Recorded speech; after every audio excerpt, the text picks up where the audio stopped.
Welcome to the Community Development Podcast, Episode 10. My name is Russell Todd, and this is a podcast dedicated to community development as a practice, the merits, the value of it, and as an approach, but also to share the wisdom and the learning amongst the community development practitioners out there, and to share our learning. I'm in the city centre of Cardiff, and I have the pleasure of the company of John Rose, the director of the Big Lottery Fund in Wales. Hello, John. Hello. John, what do people need to know about you, both in terms of your professional, personal background, but also what your role is at the Big Lottery in Wales? Okay, well, as you touched upon, my name is John Rose. I'm Director of Big Lottery Fund in Wales. So I guess my role here is oversight of the operation of Big Lottery Fund in Wales and working with our team of around 50 employees who are there really to support and help communities the length and breadth of Wales. My own background is quite eclectic. Left school pretty early, about 16. Actually had lots of strange jobs, like being a chef and a door-to-door salesman early on. Went back to college as a mature student, and then having left that, worked in the voluntary sector for 4 years as a project officer with Keep Wales Tidy at that time, and then found myself going into the sort of world of funding afterwards. I've been here for about 14 years now in a number of different roles, and for the last 6 years I've been director. It's a great job to do because it brings you in contact with lots of amazing organisations who really are the stars of the show in terms of the work they do in communities across Wales. So yeah, I'm a lucky man. And you said, as we were just warming up, 1,200 projects a year funded. Something like that. The majority of them are actually small grants. So the vast majority of our grants go out through National Lottery Awards for All, and those are up to £10,000. And it's quite incredible actually to see the difference that often modest sums of money can make to organisations, more importantly to communities in Wales. But that said, we give out a whole variety of awards as well, starting at 500 quid but going up to many millions of pounds. So it's a really sort of broad church of projects that we support. And in my background, I'll have been involved in any number of applications actually down the years in the different funds, because different funding sort of streams will come and they will go. That's right, yeah. We'll get onto some of that. What does community mean, though, to the Big Lottery?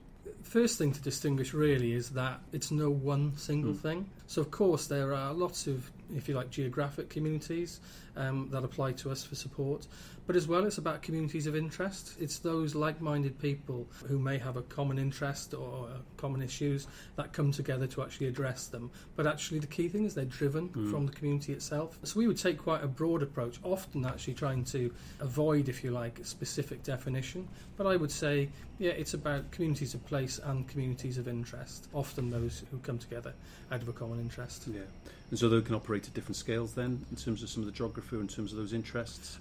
Absolutely. I mean, we see a real mixture here. If I look at the work of the fund across the UK, as I said, the vast majority of our awards are often at a very grassroots level. But we support projects that both cover the whole of Wales or indeed the whole of the UK. Although again, often those are, if you like, portfolios of lots of different projects from different parts of the UK that come together. Okay. And let's take a look at the strategic vision by way of sort of preparation for this. And the sort of the headline, the strapline, or a mantra even, is putting people in the lead. Yeah, very much so.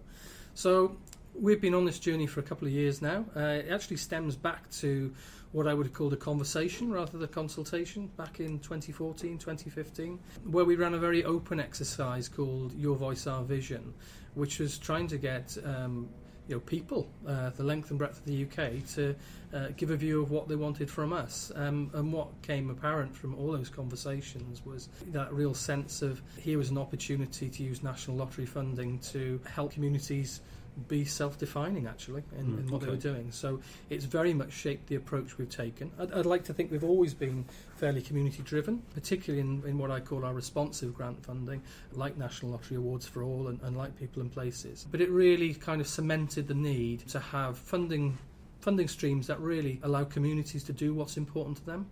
And I wouldn't want to assume that people, generally, both the public or maybe people a little bit more closely involved in community activities, community activism, community development and so on, wouldn't want to necessarily assume that people are aware that happens at the outset, that there's the conversation that actually you're responding as a funder to what people are saying, what sectors are saying. Having been here, as I said, for about 14 years, some of our past consultations have been more about, if you like, what shall we fund, rather than maybe how should we fund. Yeah. And the Your Voice, Our Vision consultation was much, much broader. It was far more open, so it allowed people to say what they wanted to say. But what I would say is even in some of our earlier consultation, people have always said, and particularly the third sector has come back to us loud and clear and said, we really like responsive funding. And what I mean by that is that very broad funding that allows communities to self-define what they want to do. So anyone who's actually applied for awards for all, or indeed people and places, probably has a sense that it's pretty broad in terms of what it's trying to achieve, because ultimately what's important to us it shouldn't be what's important to us, it's what's important to communities. So some of the thinking with this is as you rightly touched upon, the framework is called People in the Lead, but we kind of, I suppose in its crudest sense, say we want projects to be people-led, strengths-based and connected. But the people-led bit is a really, really important element to that. And so more and more we're adapting to asking applicants, people when they come to us, trying to find out the extent to which they're linked in and connected in their communities, rather than that old approach of kind of saying, tell us about the need. It actually came from an event up in Newcastle where I think one of the organisations we fund there coined it really nicely when they said, well, actually, you're now asking us what matters to us, not what's the matter with us. And I think that's just such a good encapsulation of what we're trying to achieve here. But as I said, we're on a journey with this, so we're trying to get better at it as we go along. And to what extent is that reflective of trends more broadly across the UK, and second part, more broadly across funders? Not quite sure if it's the same across funders. I mean, for us, this is a UK-wide strategic framework, so every part of the UK for Big Lottery Fund is putting a far greater emphasis on both being people-led and a strengths-based approach. But also in understanding that, it's important for us to understand that it's not one way necessarily. It's people in the lead can look quite different in different contexts, and so it's about actually trying to understand the context in which you might be providing some funding to ensure that it works best as possible for those communities. In one of the early podcasts we did, we went up and met Gary Brown from Brumbo Heritage up on the old steelworks site there. And they've just had another award from your community asset transfer scheme, which is sort of topping up ever more the amount of money that they're looking to acquire and invest on that site. But I think what was interesting and what came through loud and clear on that was the extent to which there's a lot of dialogue between them as an applicant and then the different funders in their case. I think maybe, and I can remember this, where you had that, going back sort of 20, 25 years, where you had a deadline to meet, and you might have got in early, or you might have been getting in 10 minutes before it ended. That's what most are. Yeah, but that was to a large extent, and I'm simplifying a bit, but to a large extent, that was the extent of the relationship and the interaction. It was, here's the paperwork, maybe some questions at the start, in you go. And what Gary is able to articulate, and I think a couple of other of our podcasts have done the same, is the extent to which it is more of a conversation and dialogue these days. Certainly with those schemes. And interestingly, their first award that we gave them, the significant award there, under a scheme called Create Your Space, and that was as we were trying to start to reflect a more people-led approach in the programmes that we were running.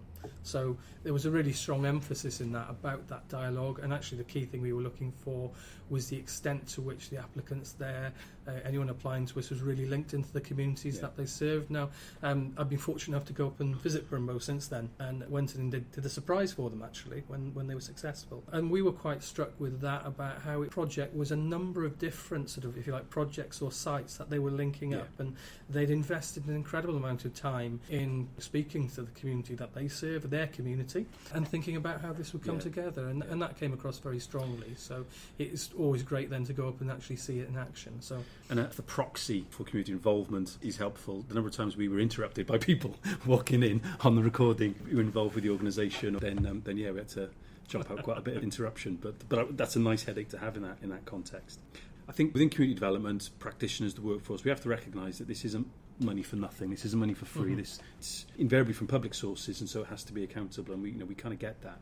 But sometimes over the years there's been a feeling that the way in which you're having to evidence impact or evidence spend hasn't been sympathetic to the nuances and the pressures, and sometimes the lapses in timescale, etc. And what I'm interested in, I don't suppose we'll ever get rid of those tensions, but increasingly there's a demand now to have funds around recognising social value, and then it gets harder sometimes to articulate that. So where's the Big Lottery in Wales in terms of being ever more sympathetic and accommodating and expedient then to those sort of pressures?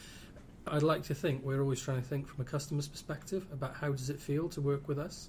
That's certainly our intention, that we look that way. So We always try and take a flexible approach with organisations. To some extent for us it's the easy bit of the job. We're there to keep the National Lottery funds sort of flowing through this. Projects are faced on a day-by-day basis of all those little things that come along to get in your way. And of course any good project that's based in its community has that complexity of being part of a community. And communities aren't straightforward. So we've always taken an approach where we've tried to, I suppose, keep an eye on the outcome that the project is, the organisation is looking to achieve. But if they find they need to change direction in order to get to that outcome, looking at being quite flexible about how people use their money. So if you've got one of our larger awards, you'll have contact directly with a member of staff, and we'll try and keep that as consistent as possible. And when those little issues come along, we'd rather very much organisations are open and honest with us, and we'll look to try and support them. At the end of the day, I said, we really want projects to be successful and communities to succeed, and from that success to kind of see that confidence bloom that comes out from it. So I would hope that we are a flexible funder. Yes, we want to check in on your accounts once a year and look at that, to see things that are, see things are flowing correctly. In the vast majority of cases, they are. People are out there to try and succeed, to try and do the best for their communities. So it's for us to kind of stand with communities and be as supportive as we can be, but also at times with the ability to actually kind of hold to account, because naturally we have to do that. It's public money, but actually more to the point, it's the lottery ticket buyers' money, and so we're trying to ensure that that money is put to good use, and it really has been. There's been a huge amount of money has been spent across Wales in the last 20 to 25 years, directly as a result of people buying National Lottery tickets. And of course, I suppose, if nothing else, money to this group is money perhaps potentially not to another group over here. The way I always used to look at it when I was working with groups and supporting them to apply with any fund, frankly, was that the more confident they get at applying, at spending, that's going to grow. And then they're a customer for the next fund or the next round, which, probably a nice headache for yourselves to have, is to have more applicants than the money that's available, rather than having to scratch around for bids or scratch around for potential applicants. We don't scratch around for bids. No. We tend to be oversubscribed, but I'd agree with you. And one of the most satisfying things is often people's first bite at the cherry is to come in for a small grant, something like Awards for All, and then you see groups grow from there and actually come back maybe for slightly more. Or even better, they might be developing their own other income streams, because as somebody who I think has worked in the sector, actually still volunteers as well. When you have a small organisation that can sustain itself without having to worry about the next source of grant funding, and that's great. And when our money can come in, when National Lottery money can come in and actually pump prime organisations to do that, but to give them that confidence, it's just great to see that. And so often it's the small grants that starts that. Looking at it from a community development perspective then, a little bit more in a purer sense then, would you be reassured, would you as a funder be that little bit more confident, I'm talking kind of percentage points here, it's not the deal breaker I'm sure, if to know that there's that sort of community development approach taking place within an area or within a community of interest, where people are saying this is something that we want to tackle, this is something that we can do better for ourselves perhaps. They're identifying inequalities, they're identifying challenges, and they're kind of finding their solutions. And they might actually be trialling 2 or 3 different things, and some things might not work, but that they're really kind of getting in there, getting their hands dirty, to coin a phrase. Whether that's somebody in a community development role, helping community members and activists find their way and articulate their voice, whether it's them themselves doing it. Is that something that you're reassured with, prefer to see? I'd say it's something we probably look at increasingly. Goes back to this point of people in the lead. And I mentioned earlier, we're almost looking at projects, particularly the larger ones, to look to the extent to which they're people-led, strengths-based and connected. Connected is a key one I'll come back to. That I think that organisations aren't, or communities aren't, working in isolation. But to go back to your first question, I think it's vital. So lots of the questions that the guys here will be asking people, even before they apply, we often try and talk to people when they're thinking about applying. And the questions we'll be asking around then is trying to get the extent to which the community the project serves is involved in it, so probably more than consultation. And again, it's about being proportionate to the amount that we might be being asked for, and to understand what's the best way to engage with that community. Engagement in a tight-knit geographical community can look quite different to one that might work with people with specific needs. And it's still absolutely essential that people are engaged and are part of the ideas, the planning, the delivery, etc., but it can look quite different in different situations. More and more, we're not sort of saying, well, what's the need? We're saying, so to what extent is the community involved? How have you talked to the community about this? And trying to pick that out. That may have been where there's been some professional community development support, because that certainly has a massive role in this. There are other communities who are just good at this. They're good at talking to each other. And sometimes then we might be just saying, well, there's a lot of conversation on here which is going on, which is great. But have you talked to that part of the community? That point again about trying to ensure that people are thinking inclusively. But again, you were saying, if I'm right, just double check, that can happen pre-application. And again, it just reinforces that point to my mind that this is conversational, it's about a dialogue, it's in everybody's interest that the bid is successful. It's becoming more and more conversational. As I said, we're actually in the process at the moment of reorganising ourselves so that we can try and be closer to the communities we serve, really understand that context. So it's not just a paper-based exercise, but we have this slight challenge of only having 50 people in Wales to do that. And as I said, somewhere between 1,700 and actually sort of 2,000 applications that come in. So it's about balancing that and trying to understand that. I'd referred to the Create Your Space programme earlier, where we'd supported Brumbo. We're trying to reflect this more and more through other schemes that we're launching now. So most recently we launched a scheme called Helping Working Families, which is looking to support people who are working but remain living in poverty, because of course that's a significant issue in Wales at the moment. And rather than ask those applicants to tell us up front, okay, exactly what are you going to do, the initial questioning is, how are you going to engage people who have lived experience of this, so that when you design the response that you're coming to us with, you know it's informed by the people that you serve. And I think there's a shift in the way that we're almost asking the question now, to really check in and test the extent to which people are talking to those who ultimately should be a big part of these projects. Because it's about putting them in the lead, not the applicant in the lead. Absolutely. We recently undertook a piece of work with the Bevan Foundation called Future of Doing Good, and the one thing that really stood out to me with that is we must never lose sight of the fact that it's the people that we're supporting are the ultimate customer, if you like, and that's what we're trying to do, I think, is remember that if you receive a public service, be that through local authority or council or the third sector, the most important thing is a great service that the person receives. I sense there's been an irony in the last few years in Wales. Communities First, a big programme, is coming to an end very, very soon. But when it reconfigured to go into clusters, in fact, probably a little bit before that, it became more reliant on government money because the way that programme was being reconfigured, and had less of an ability to draw any other sources of funding, Awards for All, and you've mentioned a couple that I can remember going for, which I thought was ironic, given that at that point in time, around 2009-10, credit crunch had happened, recession had happened, and we were beginning to hear about austerity and declining public budgets. So I think it was an irony at that point that a programme of that nature, that was very much community-based and immersed in the community, became more reliant on those sources of funding that were going to become increasingly less. And I think you look at programmes like Big Local, I think, in England, you've then got the equivalent Building Communities Trust in Wales. Communities First is coming to an end. We're not too sure what's happening next. And for the first time in quite a number of years, Wales doesn't know what's happening next, whereas we've had longevity, and it's been the churn in terms of programmes has happened elsewhere in the UK. But Building Communities Trust has still got another few years left to run and is in some of those Communities First areas. And so at the moment, it seems to be one of the few games in town in terms of programmes. And we can have some reservations about the merit of programmes and whether the money follows the programme rather than the aspirations and the needs in the community and so on.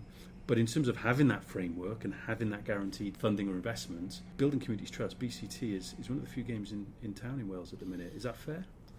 I'd see it a slightly different way. The first thing I'd say about Building Communities Trust is that it was a great opportunity for us. So we've been delighted to support it and really, really excited to watch it, to see what happens. And for those who are not aware of the scheme, effectively, it allowed us to place quite a large endowment with an organisation which is now looking to work in, I think it's 13 communities across Wales. And in essence, it has a dedicated pot of money for each of those communities, for those communities to decide how they would like to spend it and on what. And as you touched upon, I think 12 of the 13 are former Communities First areas or in clusters. One isn't. So they're testing that. The other area I think it's fair to say is that some of those communities have probably had highly successful programmes in the past. Others might have found it a little bit more difficult. And so it's looking at again, an opportunity to give time to allow this to develop. So unlike so many schemes that have 2, 3, 4 years to run at the most, BCT is working with those communities over a 10 to 12 year period. And that's really exciting. So to some extent, time-wise, it was a little bit of a precursor to the approach that we're now taking. So you asked me would I agree with that. I suppose what I would say is actually I think Big Lottery Fund itself is to some extent a long-term fund. We've been here for 20 years in different guises, admittedly, but as long as it isn't fundamentally changed by government in terms of the legislation, in our eyes, third sector continues to be, when I say third sector, civil society continues to be our number one customer, if you like. Vast majority of our money goes through voluntary organisations, be they formally constituted as charities or community groups. So the point I'm trying to make here is, as it stands at the moment, we're a fairly consistent fund that's available throughout. So we currently, we distribute around £35 million a year. Over 90% of that, closer to 95%, goes directly into civil society organisations. So I wouldn't call us a programme, but if you think as some degree of consistency, which I think is really important, we continue to be here for Welsh communities and importantly continue to think, how do we best serve those Welsh communities? That consistency, longevity, I think is important, because I think it gives people confidence that they can get involved and think that there's actually something that can fund some of this, and not necessarily rely on or wait for programmes and machinations of government and different administrations, etc. So having something that sits outside of that, I think, is absolutely key. You've articulated this perfectly. Striving to be responsive then to what people are looking to want to do. That responsive element is key. I would say, I think if I looked at our funding overall, we have this blend of we always have, most of our money goes out through responsive funding. So again, it goes back to National Lottery Awards for All and People in Places. But there are also times when we are able to be thematic, if you like, and follow themes. So I referred earlier to the work that we're doing under the scheme called Helping Working Families, where we can hone in on an issue. But the key thing then is also to try and think about, how do we ensure the approach there is one that keeps people in the lead. So it's being honest and true to that and take that approach. Where it becomes a bit trickier as well is we need to recognise that at times fantastic ideas can come from individuals that might not have been as inclusive in terms of consulting, and we need to be smart enough to pick those up where we think they could make a real difference to Welsh communities, but also to be in a position to make sure those organisations, even if it started with an idea, absolutely committed to the people that they serve. So again, more and more we're looking at strong evidence that projects have got those people right at the heart from the start to the finish as well. Something I've seen, John, is it's on the sort of the website and kind of around social media, is Funder Plus. Yeah. What's that? So I guess this is about us being more than a cash machine. I mean, a lot of people come to us because they want money, which is great. Cash machines are good. Cash machine is great, right? And actually, cash machine is absolutely vital in terms of supporting communities to do what they want. It unblocks at times and it's helpful. But this is about us being more than a cash machine in terms of thinking about what's our role to support people to be as successful as they can be. So at times what we do is we might maybe make a very specific grant or if you like, buy in some additional support to support organisations. In the past, that's been providing additional support for organisations to understand evaluation. Things like that is an example of the sort of support that we put in place.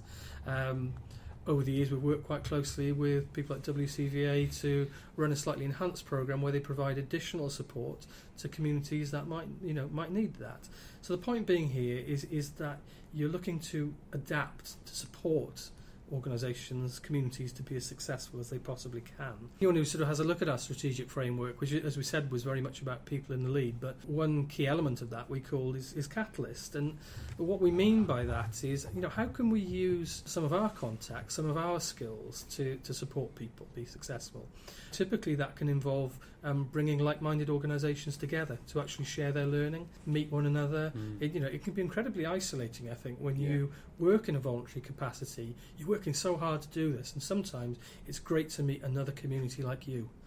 That has. And there's a direct parallel with sort of this, and certainly I think things that community development can be very, very broad, and those things that really kind of push my buttons and I got something out of and I found interesting was, how do we share? This is something I'm hoping is happening with this podcast, because that can be isolating.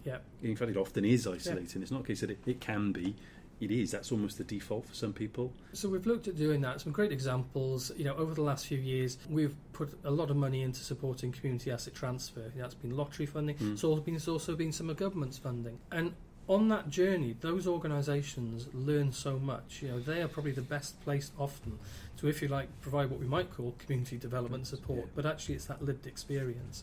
So, what we might do in those instances is bring people together for what you might want to call it a conference. It could be just sort of a seminar which brings people together. And often afterwards, they make those links and they connect. Lovely example of this recently goes back to actually Create Your Space, where of those projects they've almost formed two clusters, one in North Wales and one in South Wales, simply because of the geography and the time it takes.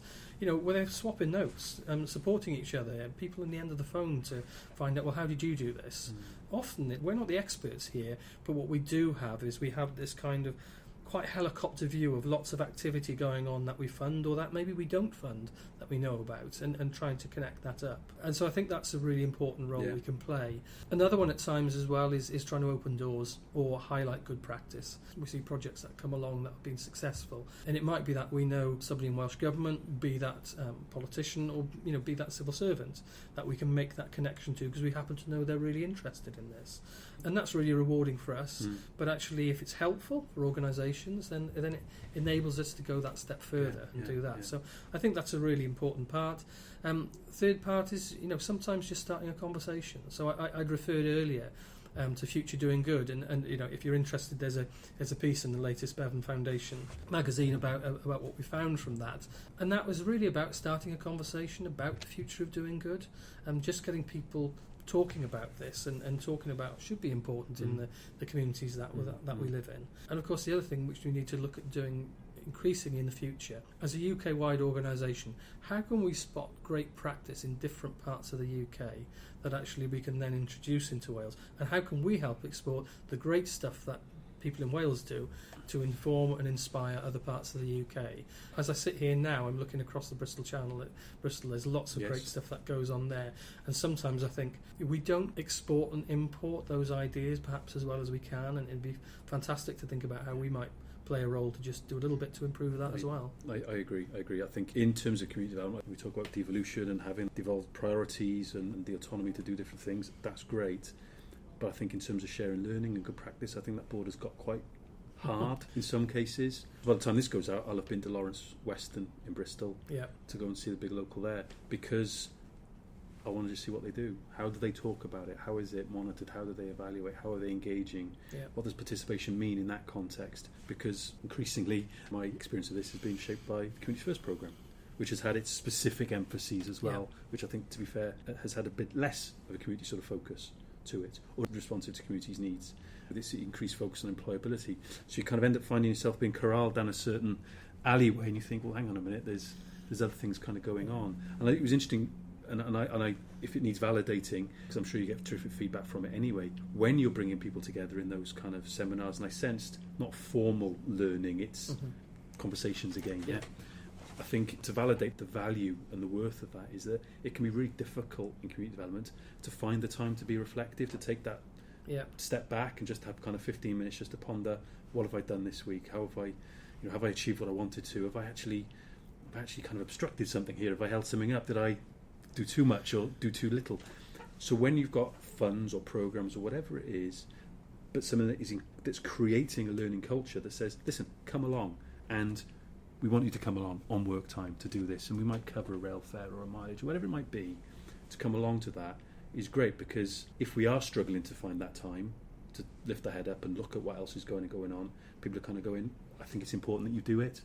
And sometimes we might need to be encouraged and it needs to be helped. Does that make sense? It does, and it's something we play a part in doing. As I think when it's its most successful is when maybe the organisations that might have come to those events keep contact afterwards, and we perhaps don't see all of that. So anything we can do to support that is helpful, I think, and sort of helps join that up. I guess it's one of those things we could probably almost never do enough of, but it's just trying to make the most of what we can, I guess. And you're right, it is difficult to keep touch of that beyond. So you don't know what the fruits of that pollination is then. But I think we can be fairly confident that it does happen. But I suppose sometimes it's important to kind of step back as well rather than keep kind of sticking your nose in. I think there's a really big argument for getting out of the way at times. Yeah. So earlier on you talked about how we saw ourselves as a supportive funder. Sometimes a supportive funder is one that just steps back and actually it doesn't want you to check in all the time. And that goes back to that point I was saying about ultimately the communities that we work with, the organisations are far more often know more about their communities than we ever do. And yes, we might play a sort of critical friend, and of course we keep that eye on it. But sometimes just being flexible or getting out of the way is a really good way of doing this. But also, going back to the point of learning, often people are so busy doing their day jobs. If we can do something just to create that little bit of space, the feedback we get quite often is that, wow, I'm glad I took that day out of the office to recharge my batteries a little bit by listening to others, and I've learnt a bit there today. Because it can, even if they don't learn anything new necessarily, and I'm sure people do, it can sometimes be really great that their experience is getting validated. Actually, there's people going through the same thing who've been on the same path and so on, and that can be incredibly powerful and motivating as well. Yeah. And I guess other bits and pieces we try and do, we've got a great communications team here who increasingly provide support around things like use of social media. Yeah. So it's just thinking where we can add a bit of value there. We're generally an organisation of generalists here, where we're not experts in particular fields. We have contact with experts and we can connect to experts, and we have a base understanding of quite a lot of bits and pieces. But understanding that and understanding how you can support people who really know this stuff to link up is very rewarding. Yeah. So the future, where are we going? Where are funders going? Well, there's still a couple of years, year or two left of the strategic vision. Yep. So that will need to be renewed and updated. We've used the term austerity already. It doesn't appear to be going anywhere anytime soon. Maybe Brexit, withdrawal from the European Union, has some impact on not just the big lottery in Wales or the big lottery in the UK, but maybe funders more broadly. So where are we going? That's a big question, I appreciate it. It's a big question, which I'll answer personally. Okay. I think I'll try and shed some light on what I think, and I can also give a sense of Big Lottery Fund. I think if I start with Big Lottery Fund, you said yourself, we're basically 3 years into a 6-year vision, and our materials and our funding programmes are placing a far greater emphasis now on being people-led for much of the time. So that's our direction of travel. I'm comfortable now that we're on the way there. As a team in Wales, as I said, we're trying to organise ourselves so that we can have more direct contact, particularly for the larger awards or the larger applications, earlier conversations, and importantly build up as good an understanding we can of the communities that are approaching us. That should help us make good judgments and make good awards. We're always going to probably have more coming to us than we have money available, so it's important that we have full understanding of that. We kind of go through these cycles where we look at what our themes might be, and we're beginning to do that again at the moment to sort of scope out, are there any perhaps thematic areas that we should hone in on. But what I would say, what must underpin all that is an ongoing commitment to responsive funding. So again, said it before today, but it's awards for all and people and places, because every time we do this, that's the first thing we're told. So they're really, really important in terms of where we're going. So I'd expect over the next year that you'll hear more from us about what those themes might be that are emerging. So if you like, that's my Director of Big Lottery Fund hat on. So what do I think more generally? Of course, we've heard a lot about austerity, Brexit, they're constantly in the press, and there's no doubt that they present a very significant challenge. So unless the tax regime changes, then we're not suddenly going to have lots more money going out where it used to be, if you like. I think those years of plenty to some extent past. So we've got to look at how we use the resources that we've got. Brexit, obviously, it's the broader. It would be easy to focus on the EU funding, but actually it's the far broader impact which we're not clear upon. So we'll be in a sort of relatively volatile environment, I think, for a number of years. Coming back to funding, which is probably the area I feel sort of most able to talk about, there are new sources of funding emerging as well. So I know WCVA will shortly be administering the landfill tax in Wales. So there are schemes there. There's enterprise as well. So, in the last few years I've always been impressed by the entrepreneurial spirit of lots of communities.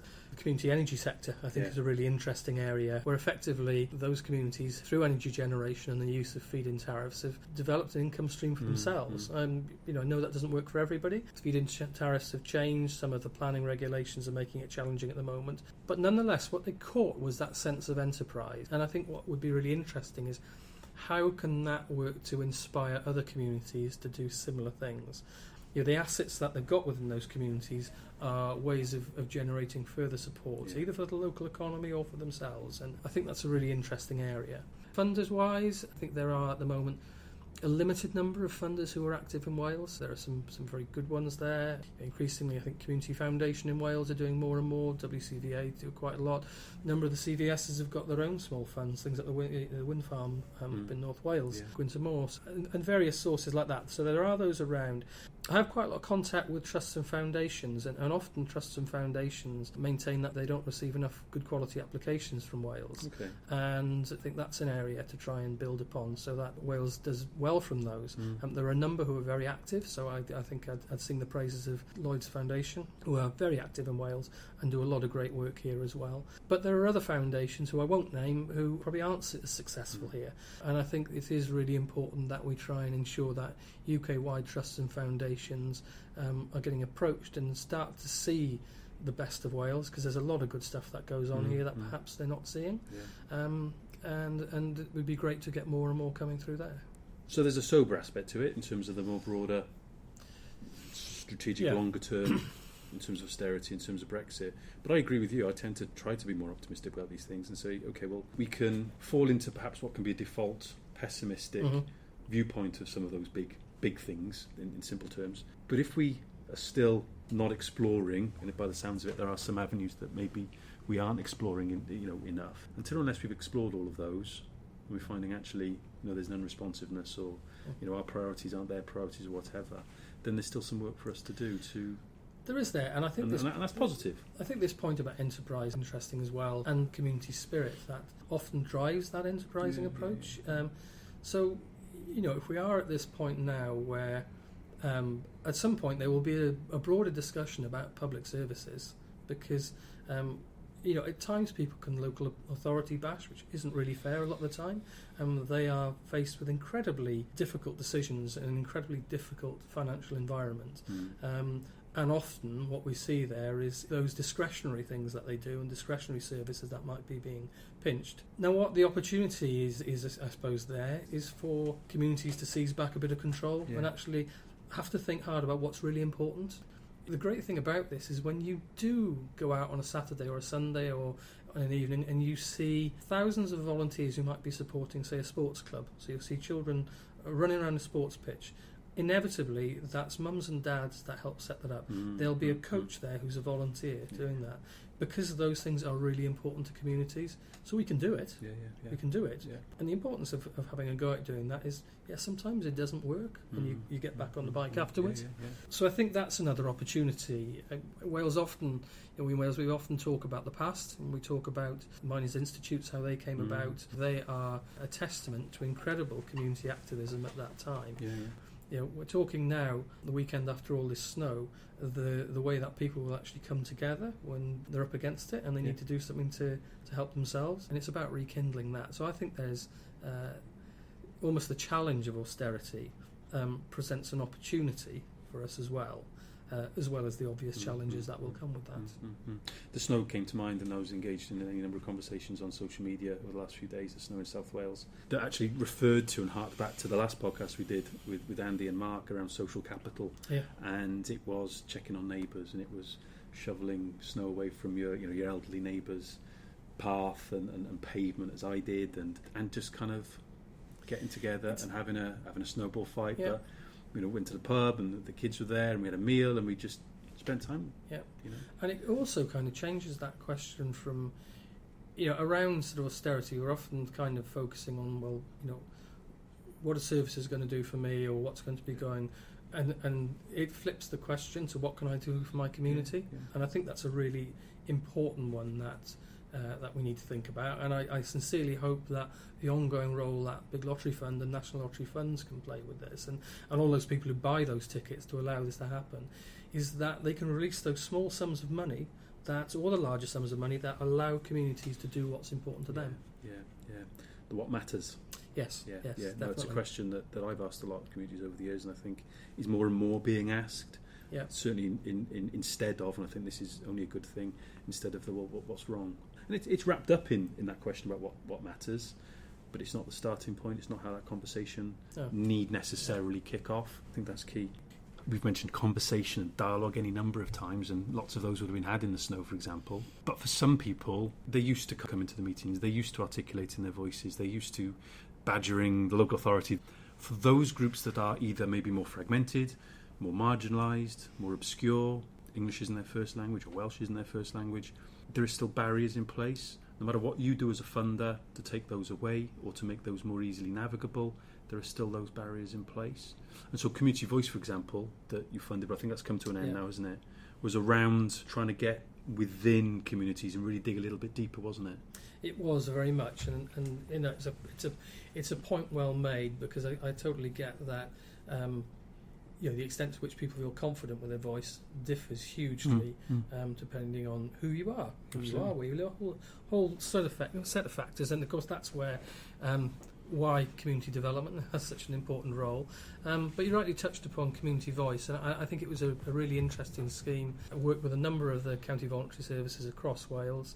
Each of them had a sort of portfolio of projects, and I think when I reflect on that scheme now, it was very successful in some areas of actually mobilising people's voices and the voices of people who might otherwise not have been heard. My great frustration is I don't think we ever managed to access the right ears to listen to those voices. Okay. So the intention was always, at the start, was to give people a voice, but trying to link into statutory services, things like what were then the local service boards. But then you get that change in the external world, and it's hard sometimes to find the right ears. There were notable exceptions. There were a number of cases where undoubtedly I think public service has changed as a result of those voices.